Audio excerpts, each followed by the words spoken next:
নামাজের খুশুর পাশাপাশি খুজুটা যদি ঠিক না থাকে, খুজুর মধ্যে একটা লেভেল আছে, এইটুকু যদি অন্তত ঠিক না থাকে, যেটাকে বলা হয় তমানিনা ফিস সালাহ, বা নামাজের মধ্যে ইতমিনানের সাথে নামাজ পড়া, মিনিমাম ধীরস্থিরতা যতটুকু না হলে নয়, এতটুকু যদি না থাকে তাহলে আপনার নামাজই হবে না।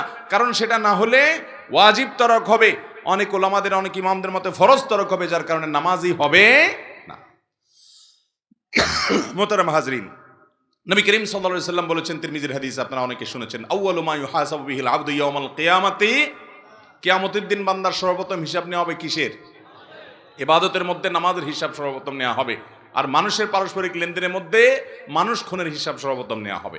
এই হাদিসে নবী সাল্লাল্লাহু আলাইহি সাল্লাম বলেছেন, ফাইন সালুহাত ফাকাদ আফলাহা ওয়া আনজাহ, যদি কারণ নামাজের হিসাবটা ঠিকঠাক মতো সে দিতে পারে তাহলে সে সাকসেস হয়ে গেল, সে পার হয়ে যাবে আখিরাতে, তার আর পাকড়াও নাই, অন্য সব সহজ হয়ে যাবে যদি নামাজটা ঠিক হয়ে যায়। ওয়া ইন ফাসাদা, আর যদি নামাজের হিসাবটা গড়বড় ধরা পড়ে, ভেজাল ধরা পড়ে, ফাকাদ খাবা ওয়া খাসির, তাহলে এই ব্যক্তি আর সামনে আগাতে পারবে না, ধরা পড়ে যাবে। এই জন্য ভাইরা আমার, নামাজটা যদি কিয়ামতের ময়দানে হিসাব গ্রহণের সময় ঠিকঠাক দিতে হয়, তাহলে নামাজের এই বাহিরটার প্রতি বিশেষ মনোযোগ দিতে হবে। নবী